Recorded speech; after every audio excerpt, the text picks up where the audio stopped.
People see me as a man of order, a judge who never wavers, a pillar of fairness. They stand when I enter the courtroom, they lower their voices when I pass in the hallway, and they call me Your Honor with reverence.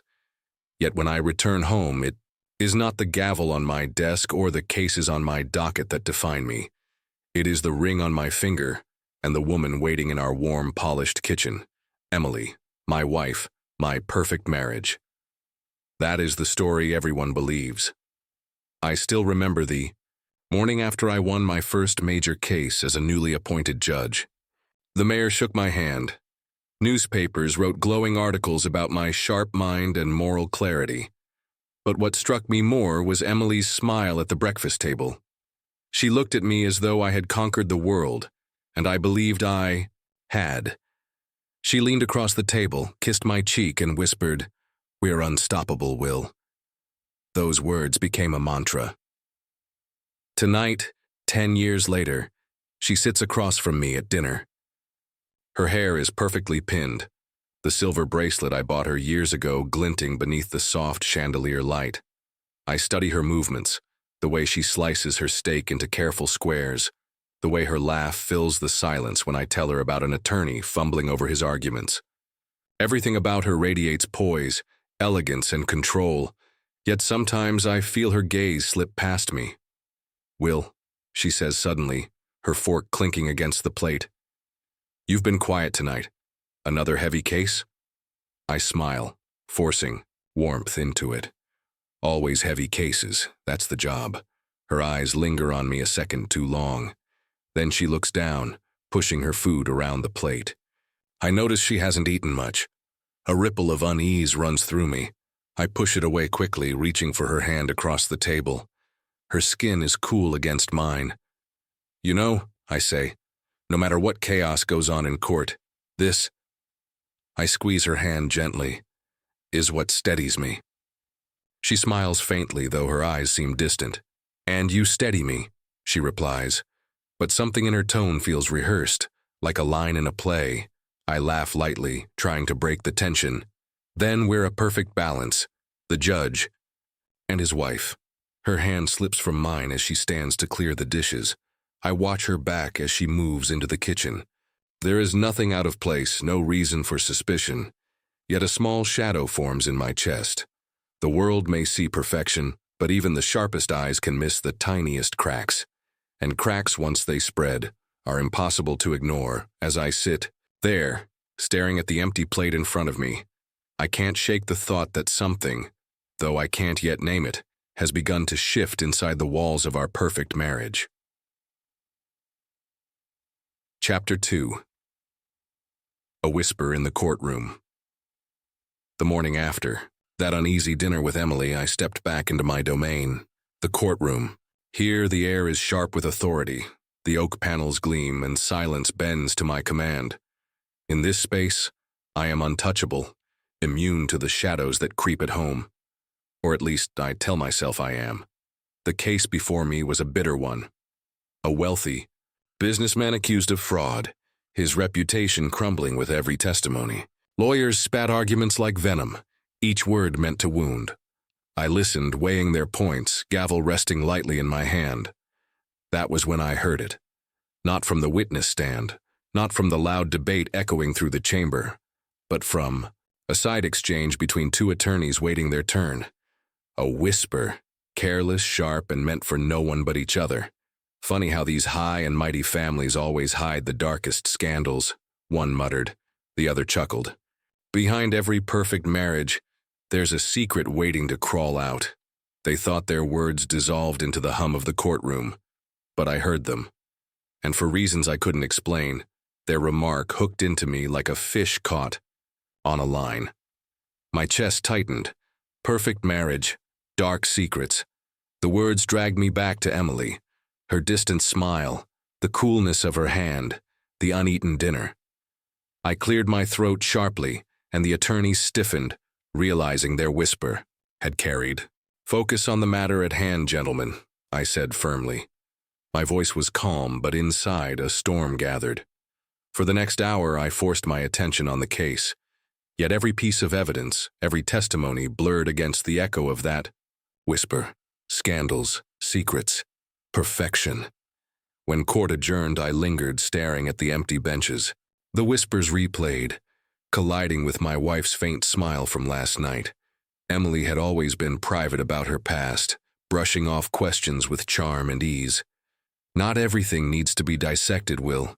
Let's focus on us. I had admired that about her, her ability to keep the past where it belonged. But today it gnawed at me. As I gathered my papers, my clerk, Mr. Hayes, approached. "Long day, Your Honor?" I gave him a tight smile. "They're all long, Hayes." He nodded and left, the door echoing shut.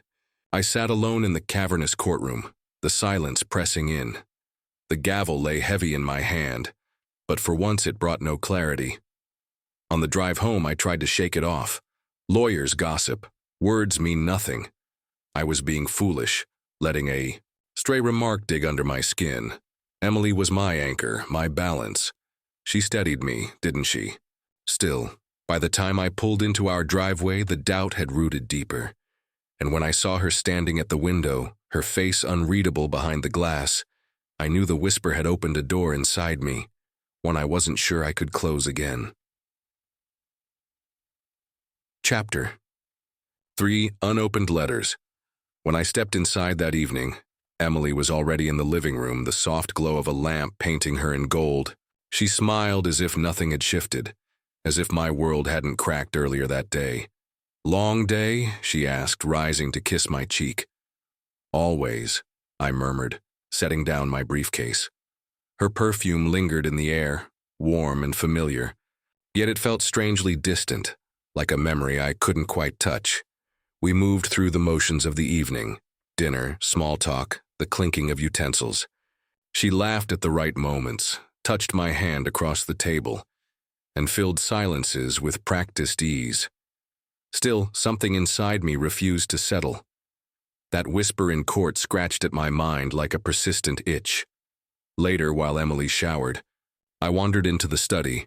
I wasn't looking for anything, not really, just pacing, trying to silence the doubts. That's when I saw it, half hidden beneath a stack of old photo albums on the lower shelf. A small wooden box worn at the edges, the kind that begged to be opened. I crouched down, my pulse quickening. The lid wasn't locked. Inside lay a bundle of letters, tied neatly with a faded ribbon. The envelopes were yellowed, the ink faint, but the handwriting was unmistakably intimate. I picked one up, running my thumb across the flap. My breath slowed. Unopened. For a moment, I imagined tearing it open, letting the truth spill out in black and white. But my hand trembled, and I froze.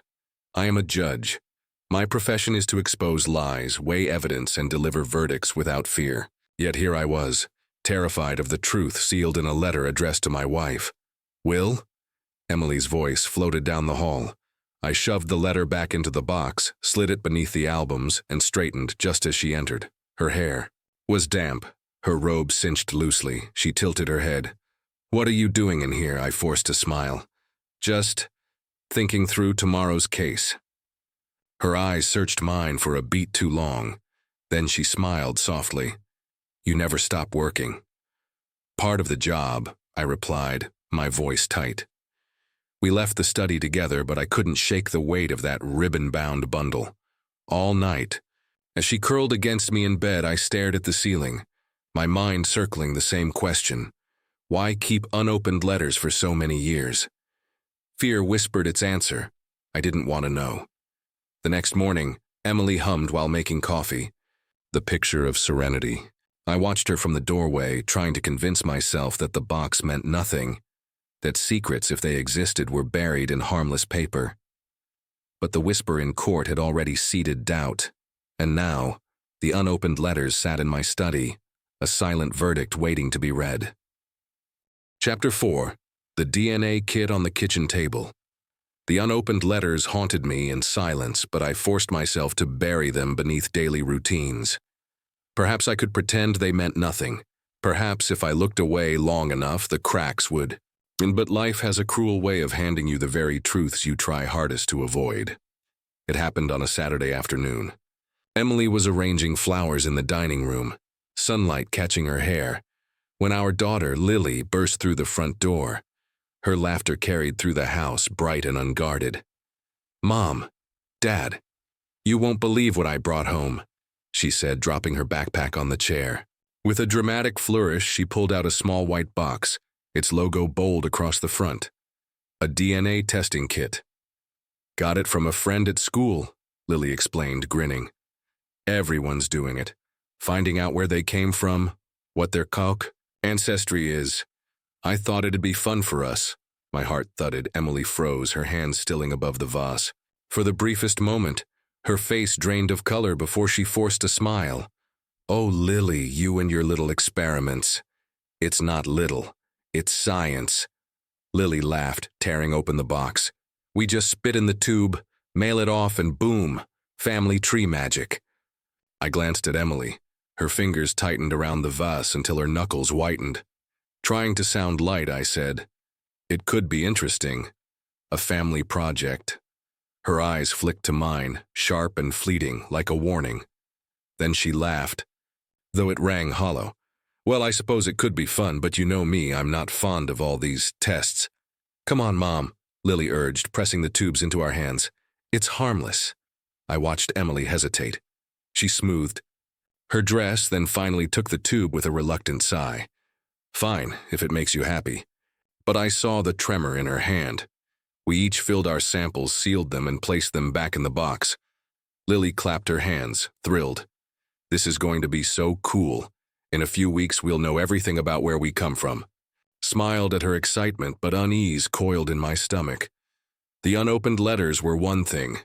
They stayed hidden unless I chose otherwise. This, however, was a truth barreling toward us, indifferent to whether we were ready. That night, after Lily went to bed, I found Emily standing alone in the kitchen, staring at the box on the table as if it were a ticking bomb. "Emily," I said softly, stepping closer. "It's just a test." She flinched, then forced another smile. "Of course, just a test." But her eyes betrayed her, clouded with dread. And in that moment I knew. Whatever those letters held, whatever she feared most, it was about to rise to the surface. Chapter 5. A crack in the verdict. The results came on a quiet Wednesday afternoon. I was home early, the house unusually still. A thin envelope waited on the kitchen counter, Lily's name printed neatly across the front. For a long time, I just stared at it. My hands, steady in the courtroom even during the fiercest trials, trembled as I tore the seal. Pages slipped out, charts, numbers, tidy explanations. At first the science blurred together, clinical and detached. But then my eyes caught the line that gutted me. Paternal match. Excluded. The words burned into me, louder than any gavel strike. Lily, my daughter, my little girl with her bright laugh and stubborn will, was not biologically mine. I gripped the counter, the room tilting. My mind clawed for excuses. Error, misprint, faulty kit. Anything but the truth staring back at me in black and white. I sank into a chair, pressing the paper to the table. My whole life, my marriage, my family. Suddenly it all felt like a case, collapsing under damning evidence. "Dad?" Lily's voice echoed faintly from upstairs, carefree, oblivious. I shoved the papers back into the envelope, my throat tight. "Yes?" My voice cracked, but I forced calm. "Just checking the mail." "Anything?" "Good? No, nothing important." I shoved the envelope deep into my briefcase. When Emily returned later, she kissed my cheek as though nothing had shifted in the world. But to me, everything had tilted, fractured. "How was your day?" she asked, pouring herself a glass of wine. "Long," I replied curtly. She gave me a puzzled glance. "You seem off." "I'm fine." The words came out too sharp, and I saw her eyes narrow just slightly. The poison of truth was already spreading. Every glance felt like a lie, every word like a performance. I studied her smile and wondered how many times she had worn it to cover her secrets. At dinner, Lily chattered about school. Emily nodded. laughing at the right spots while I sat silent, hearing only the echo of that line. Paternal match. Excluded. When Emily touched my hand, I pulled back without meaning to. Her brow furrowed. "Will, what's wrong?" "Nothing," I muttered, stabbing my fork into the food. She hesitated, then looked away, her shoulders stiff. Later that night, lying beside her, I watched her breathe in the dark. The woman I had vowed to trust above all others was now a stranger beside me. I wanted to ask, to shout, to demand the truth, but fear anchored me. Fear of her answer, fear of what it would destroy. So I said nothing, but silence, I was beginning to realize, can be as deadly as any confession. And with every passing hour, the crack in my verdict widened, ready to swallow us whole. Chapter 6. Gaslight Games. The next morning, I awoke with the DNA results still lodged in my chest like a stone. Emily was at the window, sipping her coffee, bathed in sunlight. A picture of calm I could no longer trust. I decided to test her, carefully, like a judge weighing evidence in court. Subtle questions, small observations. I would watch her reactions, measure the truth hidden in her pauses. "So," I began lightly, leaning against the counter, "Lily mentioned a science project yesterday. Did you ever do anything like that in college?" Emily tilted her head, smiling. "Science? I mean, a lab here and there." "Why do you ask?" I forced a casual shrug. "Just curious.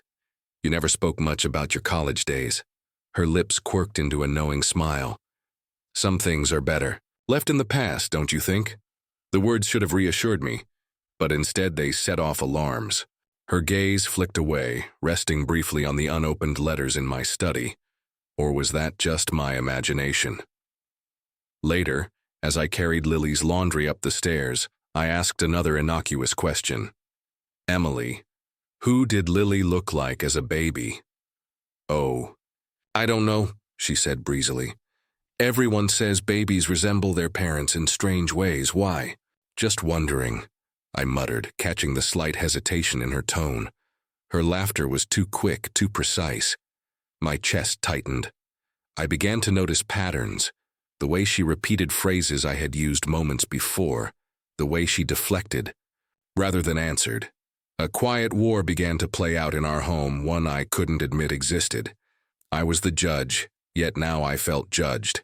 Every glance, every sigh, seemed loaded with hidden meaning. That evening I lingered in the doorway as she prepared dinner. "Emily, did you ever keep secrets from me?" I asked, careful to let the question float uncharged. She froze, spatula midair, then laughed lightly. "Secrets? Don't we all have them, Will? Are you asking me to confess?" "I'm asking." "If honesty is always easy," I said, softer this time. She tilted her head, eyes narrowing slightly, almost amused.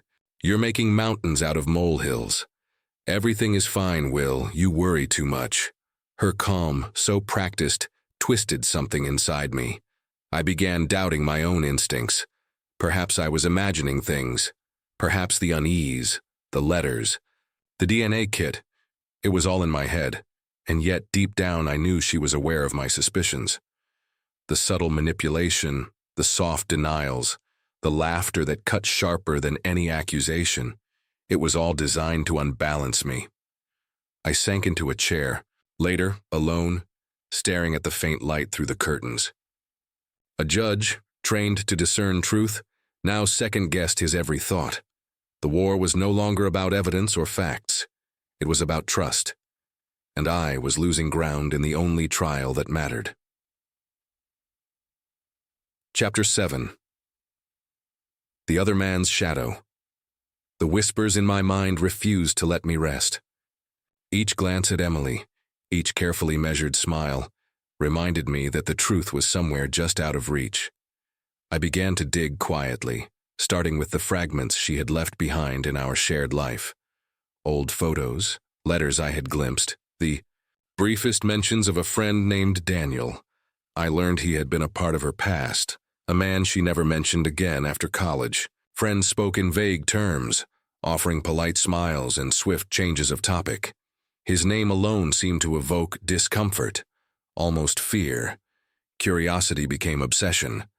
I needed to know if Daniel still existed, if he was alive, and what his connection to Emily and to Lily might be. Using my access, my skills, and the patience honed over years on the bench, I started tracking leads. Addresses, social media breadcrumbs, old acquaintances who hesitated before speaking. One rainy afternoon, I found him. Daniel Carter, or more precisely, Daniel Owens, though records confirmed the same man, was living a few towns over. He had vanished from Emily's life nearly a decade ago, leaving no trace except whispered memories and half-remembered letters. I followed him, my car tracing his route to a small, cluttered apartment building. From a distance, I studied his routine: morning walks, coffee at a corner cafe, interactions with neighbors. Nothing overtly criminal, yet the anger inside me throbbed. He had been with her. He could have been Lily's father. My professional life began to fray. In court, my decisions felt distracted, my voice occasionally tight, unsteady. Colleagues began noticing tiny hints, a furrowed brow, a hesitation that never existed before. I chalked it up to stress, but the truth was sharper. Obsession had taken root, and it was consuming me. Chapter 8. The blood-stained bench. I found her in the study that evening, sitting at the old oak desk where I once signed judgments with pride. The room smelled faintly of lavender, the air thick with tension. I held the folder of my findings, every paper, every address, every photograph of Daniel carefully collected over the past weeks. "Emily," I said, my voice low, measured. "We need to talk." Her eyes flicked up, a mixture of surprise and resignation. She didn't stand. She just waited, poised, as though she had been expecting this moment. I took a deep breath. "Who is he? Who is Daniel?" She exhaled sharply. "You already know him, Will." "No, I know fragments. I need the truth. Now." Her fingers clenched on the desk. "Truth, fine. You want the truth? Daniel was dangerous. He wasn't the man you think I loved. He was controlling, abusive, unpredictable. I left because I had to protect myself. And Lily." The words struck me like a gavel crashing down. My anger surged, but I forced myself to stay calm. "And you didn't tell me? You let him vanish, leaving shadows instead of answers." "I couldn't," she whispered, tears forming at the edges of her eyes. "I tried to hide it from you, from everyone. I wanted to create a safe life. For us. For Lily." I paced the room, my hands trembling. My mind tore between fury and disbelief. Every careful manipulation I had studied in court now mirrored the half-truths in her voice. Was this the real Emily, or another act? "Do you expect me to believe this?" I asked, voice sharp. "That he was dangerous enough to vanish completely, that Lily, that all of this?" She stood, moving closer. Her eyes were wet, pleading. "I'm not lying. He was a threat. I had to sever every tie, every trace. I made choices to survive. And yes, I kept things from you because I thought you would judge me, Will." Her words pressed on me, squeezing, twisting. I wanted to rage, to scream. I wanted to grab the truth by the collar and force it into daylight. But a part of me, a small, weary part, wanted to believe her. The study felt smaller suddenly, the desk between us like a barricade. The shadows from the lamp flickered against the walls, stretching across the polished wood as though marking the lines between lies and survival. I sank into the chair opposite her, my chest tight. "I don't know what to think anymore." "Then don't," she said quietly. "Just listen, watch, live, decide when you're ready." I stared at her, at the trembling hands, at the woman I had trusted with everything. Sympathy collided violently with fury, and I realized I could trust nothing. Not my heart, not my eyes, not the story she told me. And in that room, bathed in the warm glow and cold truths, I understood one thing clearly. Our marriage had become a trial without a jury, and I was losing. Chapter 9. The judge becomes the defendant. Obsession had a way of invading every corner of my life. Even in the courtroom, I felt its weight pressing against me, making each decision sharper, each gavel strike heavier. Colleagues noticed. Whispers followed me like shadows, subtle glances that lingered. "Too long? Is William all right?" I could hear it in the hallway, in the cafeteria, even during recesses. Then came the call. "Judge Carter?" The officer's voice was firm, urgent. "There's been a development. Daniel Owens, he's dead. Suspicious circumstances. I need to come to the station." My stomach dropped. Daniel, the man whose ghost had haunted my marriage, whose presence had consumed me for weeks, was dead, and somehow the world expected me to explain it.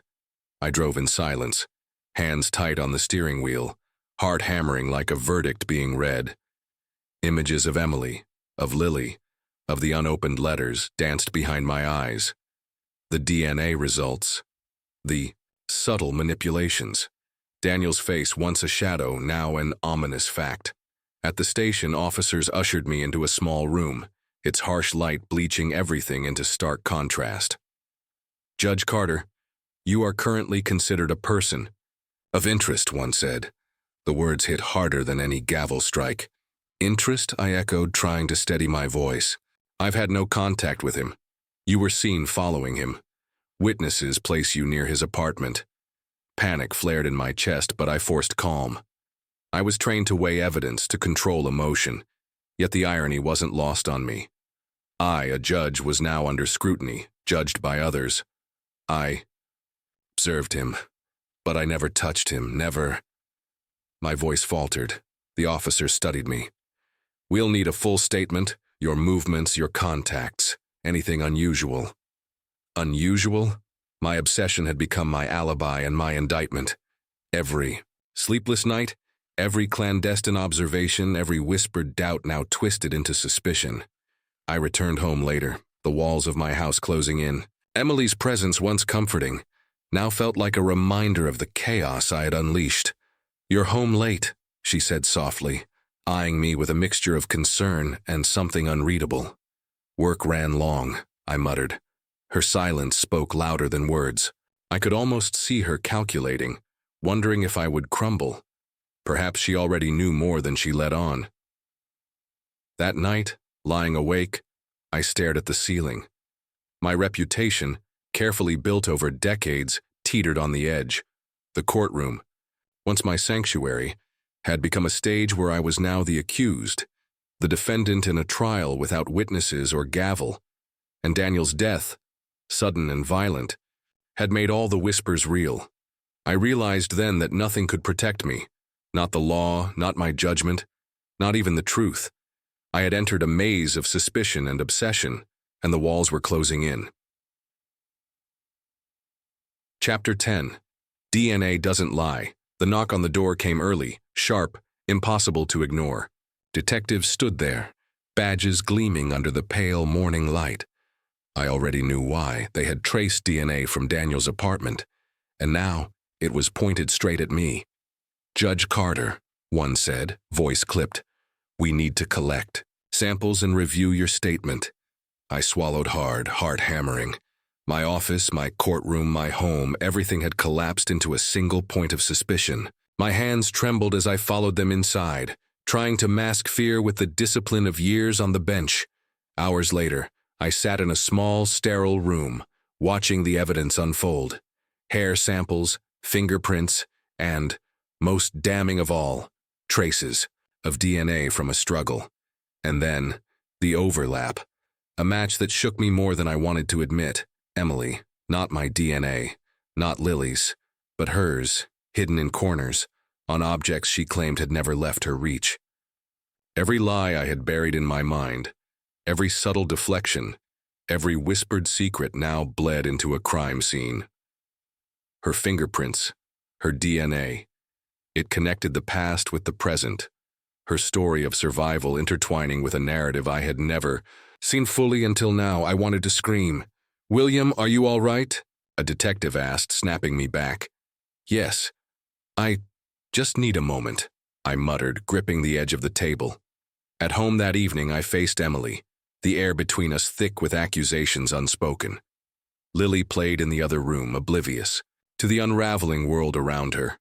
Detectives were here, I said quietly. Her eyes flickered. Fear, relief, or calculation? I see, she said. I told them everything. Everything? My voice rose despite my attempt at control, or just the version you wanted them to see. Her hands trembled as she reached for the wine glass. William, you have to understand. He was dangerous. I did what I had to. You lied, I said sharply, pacing. Every part of this, every story you've told, every omission. The DNA doesn't lie, Emily. It points to truth whether you admit it or not. She flinched.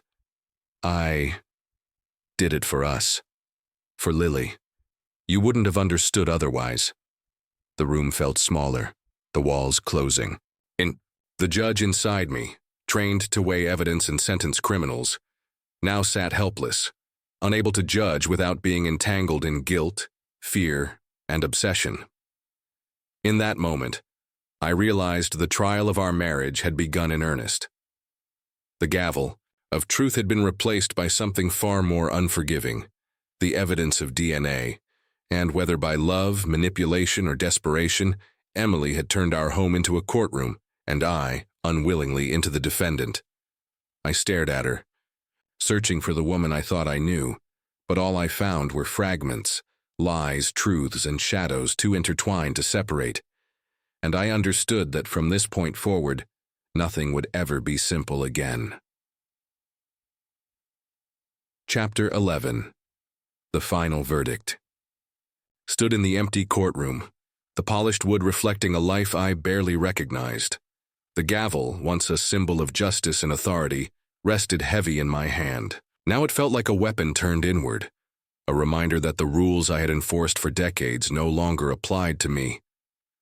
The trial had ended, though not in the way I had imagined. Evidence, manipulation, and emotional truths had collided, leaving a wreckage I could not repair. I was not officially guilty of Daniel's death, not yet, but the whispers, the sideways glances, the assumptions that followed me like shadows made every moment a sentence of its own. Emily was gone. She had vanished quietly after the initial hearings, leaving Lily in my care for now, though custody was contested and uncertain. Even as I watched my daughter sleep, her face innocent and unknowing, I felt the weight of betrayal pressing down. She was my child in love, perhaps not in blood, but that distinction seemed trivial against the ruin of our lives. I wandered through our empty home, every room a museum of what once had been. Photographs of vacations, birthdays, ordinary mornings, now relics of a world built on lies. Every smile, every embrace felt both genuine and carefully curated, like a performance I had applauded blindly. I picked up the unopened letters I had discovered months ago. I had never read them, terrified of what they might reveal. Now, in the silence, I finally allowed myself to touch,